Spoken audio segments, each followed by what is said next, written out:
Hello again, everyone, and thank you for joining us for this Tuesday's edition of Alaska Weather. Halfway through November now, 15th of November, 2022. I'm David Percy. Up first, pretty windy conditions today from the St. Lawrence Island area up through the Bering Strait and along the northwest coast into the western Arctic coast today. Peak wind gusts, strongest wind gusts so far recorded as of 3 p.m. Tuesday afternoon, 71 miles per hour at Cape Lisburne. 54-mile-an-hour wind gusts reported at Tin City there in the Bering Strait, and Savunga in St. Lawrence Island, 53 miles per hour. And then back up along the northwest coast, Point Hope, Red Dog Dock, both recording 52-mile-per-hour wind gusts. And as a result of these strong winds, go the right direction here. There we go. High wind warnings are out tonight through Wednesday for St. Lawrence Island, the Bering Strait coast, and also for the northwest coast for winds of 50 gusting 70 miles per hour, and a high wind warning out for the western Arctic coast for tonight through through Wednesday evening to about 9 p.m. Wednesday evening, and that's for southwest winds of 40 gusting 65 miles per hour. Then for the central Arctic coast, there's a high surf advisory out Wednesday and Wednesday night, and that's due to strong southeast winds, strong southwest winds will cause large breaking waves, and that could result in some minor flooding and beach erosion, possibly.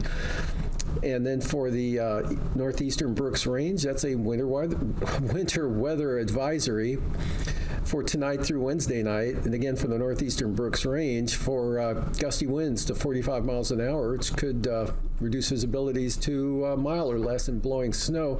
Taking a more detailed look at that, you can see, again, for the northeastern Brooks Range, and it's from midnight tonight until 5 a.m. Thursday exactly, and that's blowing snow expected. You see the strongest winds there in the mountainous areas on the passes. Anatuvik Pass could see a peak wind gust up around 50 miles an hour, and then Toolik Lake about 45 miles an hour. And that's the strongest wind zone there. You can see much lighter winds across the north slope there. Umiat Airfield, 20 miles an hour. Nuiqsut and Prudhoe Bay, about 21 miles per hour. And Arctic Village, just 1 mile per hour. So kind of restricted there to the passes of the northeastern Brooks Range areas. And again, that could reduce visibilities there along the Dalton Highway to a mile or less. And from there, taking a look at satellite imagery, a lot of clear skies over interior Alaska today. A lot of cirrus sweeping across the northwest part of the state there. Kind of thickens up a little bit as you head out toward the Chukchi Sea. And then some lower clouds earlier on today over the mid and upper Tanana Valley into the 40-mile country, mostly north of the Alaska Range. And mostly cloudy over the Panhandle today, variable amounts. Still some light precipitation going in some areas, but that all starting to taper off now. And then frontal boundary there you can see the flow moving south to north and then northeast there across the western Bering Sea, tracking mostly across the Russian Far East areas, with most of the precipitation staying back to the west. Only 0.02 of an inch of rain fell at Adak in the last 24 hours.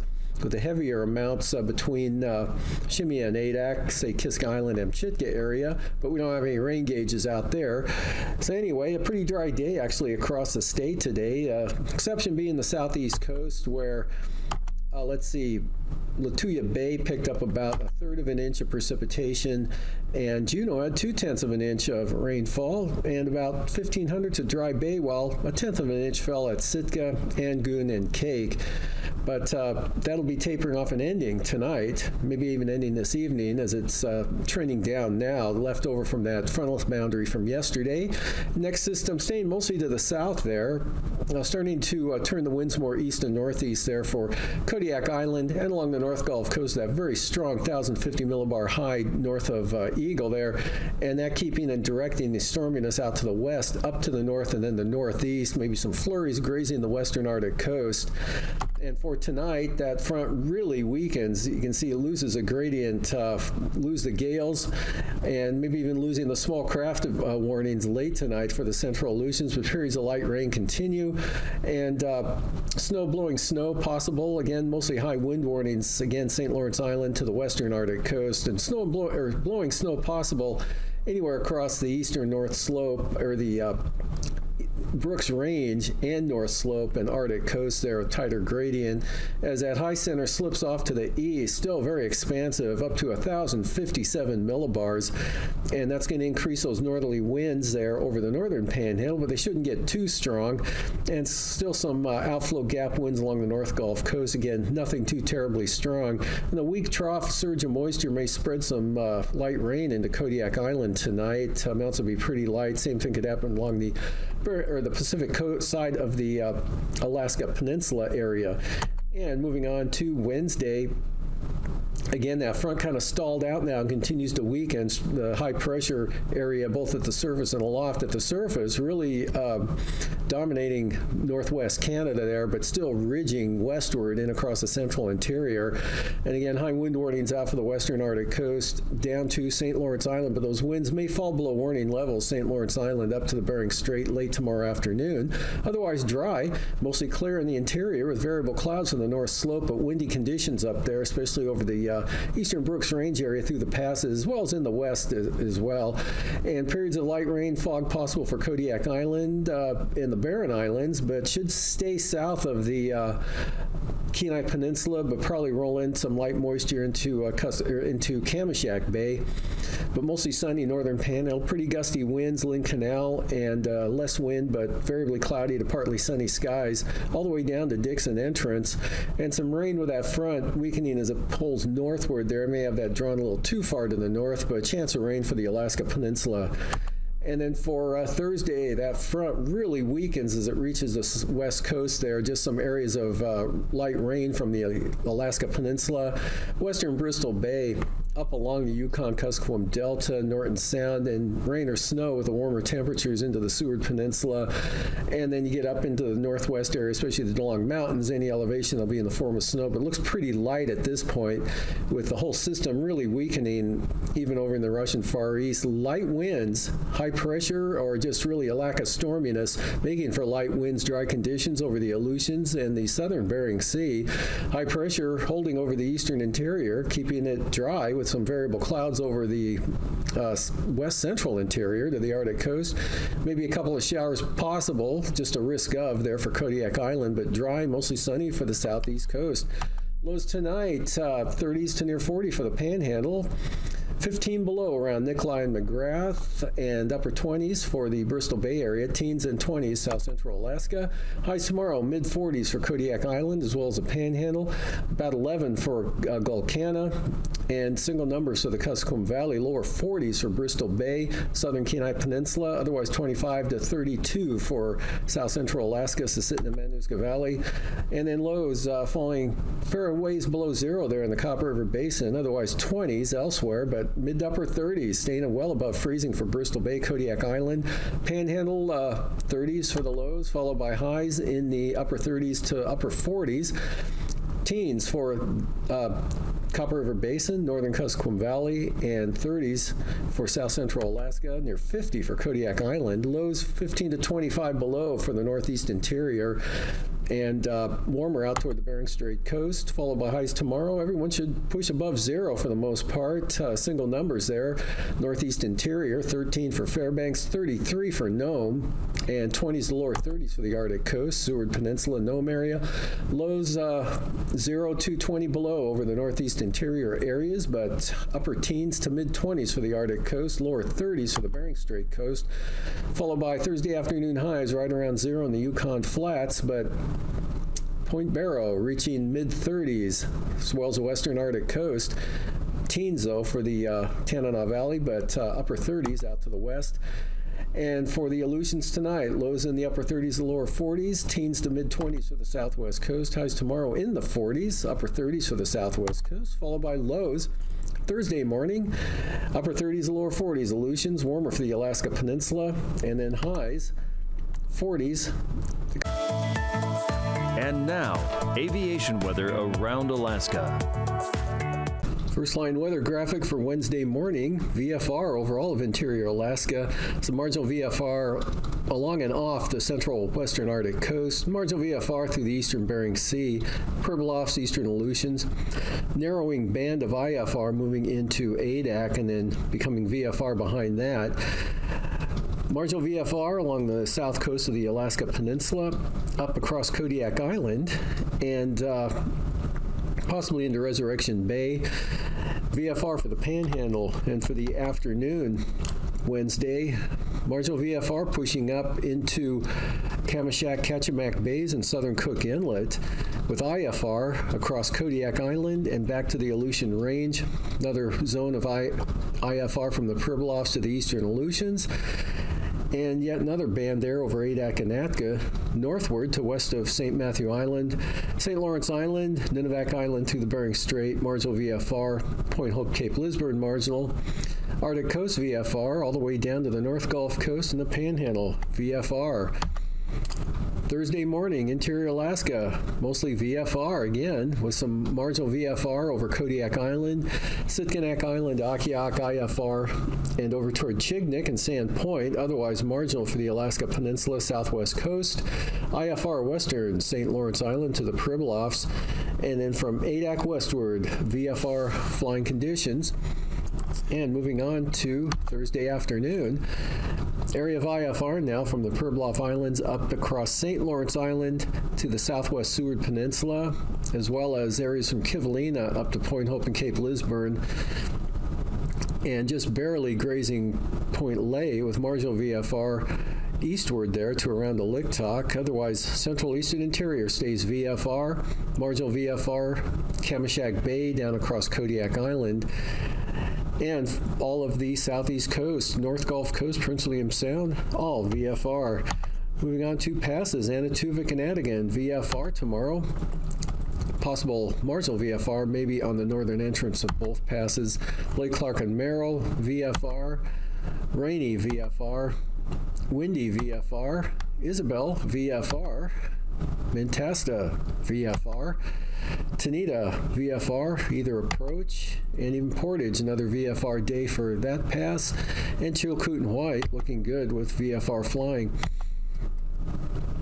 Freezing levels 2,000 feet up over the north slope in the Arctic coast, and then over the Kobuk-Koyukuk Valley 2,000 feet, and then we've got 2 to 8,000 feet across the southeast coast, and out over the western central Aleutians, running from 2,000 feet toward Chimney and at 2 to 8,000 feet, AKwx and Atka. Otherwise, about 6,000 feet over Bristol Bay, the Alaska Peninsula, and Kodiak Island areas, 4 to 6,000 feet over the southwest interior. And for icing, not a whole lot. Narrow band there from Atka Island. Otherwise, possible elevated icing threats for the Pribilofs, all light, very isolated, moderate, if at all, for the Alaska Peninsula, eastern Aleutians. And another zone up over St. Lawrence Island and the western Seward Peninsula to the Bering Strait. Mostly light, rime icing, possibly some isolated, moderate in there. Otherwise, the remainder of the state, icing free.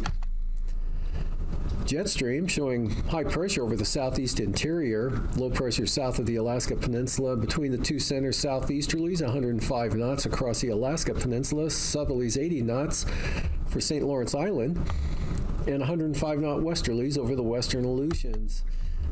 And at 9,000 feet, southwesterlies 60 to 70 knots there across the Russian Far East and along and northwest of the western Arctic coast and northwest coast across the Chukchi Sea, turning westerly at about 40 knots over the eastern North Slope and Arctic coast. And then southeast winds, 55 knots there, clipping southern Kodiak Island and blowing into the Aleutian Range, and 65 knots over the western Alaska Peninsula, and then diminishing as they reach Nunivak Island and the southwest coast. Otherwise, light variable winds over the Panhandle and the southeast interior, and pretty light winds for the Aleutians as well. And at 3,000 feet, southeast winds 65 knots there along the southwest coast, 50 knots, St. Lawrence Island, 60 knots out of the southwest for the western Arctic coast. Turbulence, considerable moderate chop, Kodiak Island, Alaska Peninsula, Bristol Bay, western interior from Togiak Bay all the way up to the western and central Alaska Range area, including St. Lawrence Island. After the break, I'll be back. welcome back to another edition of Alaska Weather Facts. I'm meteorologist Dave Snyder, and joining me once again is Eric Stevens from GINA, the Geographic Information Network of Alaska, based up at the University of Alaska Fairbanks. Eric, welcome back to the program. Hey, I'm glad to be here. And once again, you brought some wonderful satellite pictures to show us and do a little show and tell about. It's just amazing. I can get lost in satellite pictures all day. What did you bring today? Right. Well, weather satellites, what are they good for? Yeah. Of course, there's the pretty pictures that they bring us. You know, we've got a picture here from April of 2012. Okay. The Sumi NPP satellite, it's what they call a polar orbiter, which means it covers Alaska because we're near the pole. Beautiful image. You can see a storm off of southeast Alaska, the sea ice along the Bering Sea up into the Arctic. A really nice picture, and this is important because it allows a forecaster to see where the storms are, where the ice is, where the clear areas are. You need to know where the weather is now if you're going to forecast it into the future. Exactly. So satellites give us these good pictures. This is called surveillance of the weather. And you know, that same satellite also has another picture from a little more recently, August of 2014, Tropical Storm Iselle bearing down on the Hawaiian Islands. Hawaii doesn't get hit by a whole lot of tropical storms or hurricanes. Sometimes it does. And here's a picture from the same satellite, the Sumi NPP Polar Orbiter. It shows Tropical Storm Iselle approaching the Hawaiian Islands from the southeast. You can see the storm swirling away there, and then there's the Hawaiian Islands. This is a tropical storm, not quite as strong as a hurricane because we don't see the eye wall in there. This is still a serious weather system. And all of this information comes just from that satellite picture. It's so much information, and it's wonderful to look at. You see the beauty and the awe of nature right there depicted in that weather satellite. We call it a polar orbiter because the satellite flies high over the globe. Maybe we could look here at we happen to bring the planet Earth with us. This is our satellite. A polar orbit flies really close to the Earth, maybe 800 kilometers over the Earth, and goes up over the pole and then back down, and then the Earth spins under the satellite as it goes by. That's in contrast to the geostationary birds, which are much further out, and they don't view Alaska quite as well. So we love those polar orbiter satellites here in Alaska. So when we're a lot closer, we get much better details and imagery and an idea of a better maybe position of what's going on when it's passing right over Alaska or right over Hawaii. Yes, exactly right. The polar orbiter gives such a good view of places like Alaska. And because it's close to the planet, there's another aspect of satellites in the polar orbit that is helpful for weather forecasting. It's an aspect that's maybe not as immediately obvious as the pretty pictures that we see. And that is the capacity for the satellite to produce what's called a sounding. That is finding the vertical profile of temperature and moisture in the atmosphere. We've all heard of weather balloons. Weather balloons are launched here in Alaska twice a day at a number of airports, everywhere from Barrow to St. Paul Island to Kodiak, Anchorage and Fairbanks, Yakutat, a number of places. Launch these balloons, and we've got a picture of a balloon being launched at an airport, and the balloon goes up. It's pulling a little package, an instrument package with it that reports temperature, pressure, humidity data back, and we use that information to help feed what are called numerical weather prediction models. The models. The models, right. It's a mouthful, so we just call it the models. And these computer simulations, these models are computer programs that simulate the motion of the atmosphere. Well, how does a model know what the future will be like? You have to tell the model what things are like now. And you give it all kinds of information, including information from these satellite sounders. Very important. Just how important are they? We have a recent, comparatively recent study that really brings home, and this is Superstorm Sandy. We have a track image here of the track of Hurricane Sandy. Was down in the Caribbean around Cuba, and then it moved north over the ocean, offshore of the eastern seaboard, and then at the last minute, Sandy made what's called the left hook. It turned hard to the left and slammed into New Jersey. Was a major problem for the mid-Atlantic states, a calamity. It fused with another weather system and became known, this is not an official title, but Superstorm Sandy. It was quite the weather event. Well, the modelers, after the event, there's a group of modelers in Europe. They have a very good model, a frustratingly good model if you're the Americans trying to pursue their excellence. They reran their model afterwards in what's called a data denial study, where they kept everything the same. So this is 6 months after Sandy, but they went back, they reran the same model, they fed the model the same initial conditions, that is telling the model, okay, here's where we think Sandy is, down near Cuba in the Caribbean. everything was the same as it was in the real forecast, except they didn't let the model know. No satellite data. No satellite data. Okay. So we're going to put that over here. No satellite data for you. The resulting forecast 5 days out, back when the real Sandy was happening and the model had the satellite data, the forecast was pretty good. We've got a graphic here on the left side. We show the forecast of where Sandy would be, and that's the red bullseye on the left. It's just south of where it actually wound up hitting. Not a bad forecast from this computer simulation 120 hours out. On the right, you see the same model, but it didn't have the satellite data to help it understand things. And the storm is way offshore. It misses. The forecast is more accurate when the model has the satellite data. So that's the idea today we want to convey is weather satellites. They're important because they show us the pictures of where storms are. We see good examples of this. Yeah, the surveillance right now, it's great to look at those pictures. And in addition, behind the scenes, maybe not immediately obvious, but the models have to have that satellite data for them to be good forecasts, and then a meteorologist uses that information to help everyone with the forecast of where the storms will be in the future. That is fascinating information that we can look and see where things have been, because you can't know where you're going if you don't know where you've been. That's that old adage there. But seeing that satellites are actually helping us move forward in the weather information system is pretty amazing stuff. You bet. And if you want to check out Eric's satellite images that he's been talking about, whether that's something from today or last week or even much further back in Alaska history, you can easily do that yourself. Go to www.gina.alaska.edu and you can find those images there. Eric, thanks so much for joining us once again. And again, we will join you hopefully again soon for another edition of Alaska Weather Facts, where you'll tell us more really cool information about the satellites over our heads in Alaska. Thanks for joining us tonight, and we'll see you next time.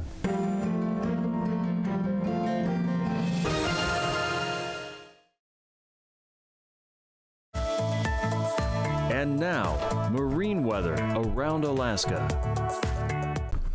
Moving on into the coastal water forecast for the south coast of the Panhandle. North winds 20 to 25 knots and a little stronger on the north coast. Out of the northeast, 25 to 30 knots with 8-foot seas. Lynn Canal, north winds 30 knots, seas 6 feet. 25-knot northerlies for Stevens Passage. Clarence Strait, north winds 15 knots. And then for the day on Thursday, east winds 25 knots on the south coast. Now lighter winds on the north coast. Northeasterlies 15 to 20 knots. No change for Lynn Canal. North winds 30 knots and 25-knot north winds for Stevens Passage and Clarence Strait. North winds at 20 knots with 4-foot seas. Prince William Sound, north winds 15 knots, seas 2 feet. Northeast winds 20 knots for the eastern North Gulf Coast.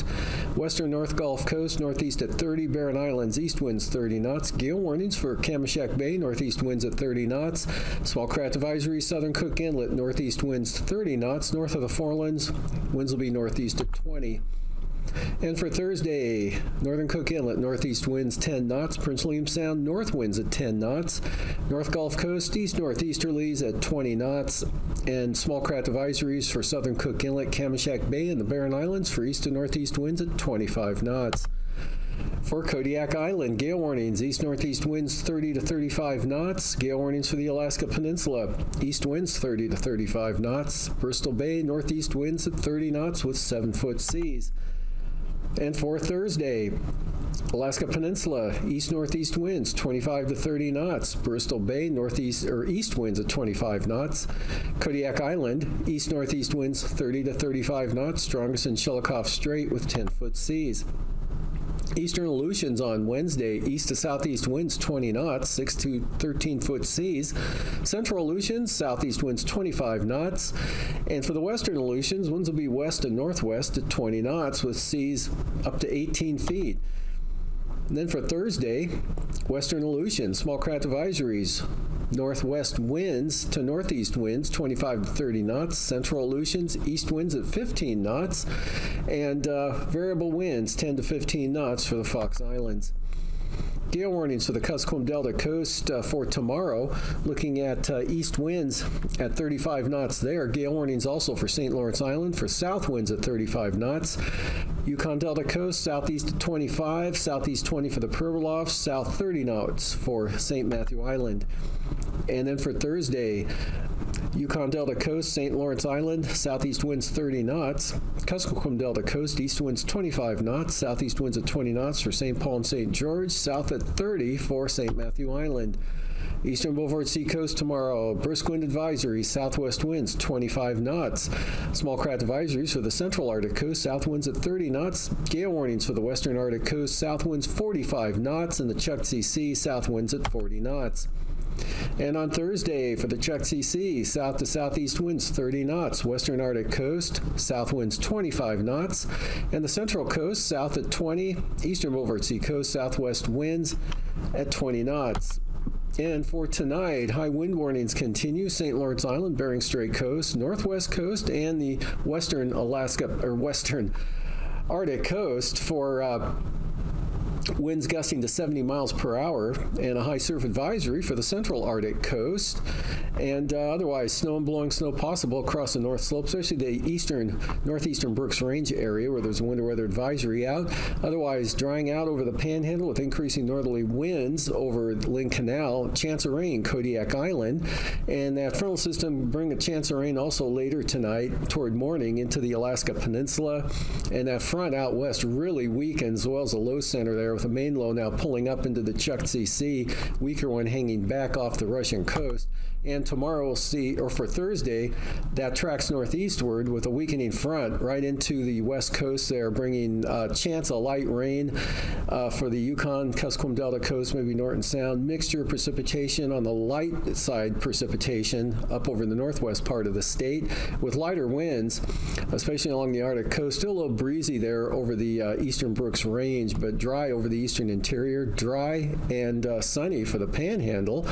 Chance of a few showers for Kodiak Island, but the Bering Sea, that storm staying to the south, so the Aleutians looking pretty good, just some variable clouds or mostly cloudy skies, and the Bering Sea, just light winds and dry conditions continuing. And thank you for joining us. These forecasts are for planning purposes only. Call 1-800-WX-BRIEF for a formal pre-flight briefing. Always file a flight plan before you go flying. The U.S. Coast Guard Auxiliary urges you to leave a float plan with a friend or the harbor master before you go boating.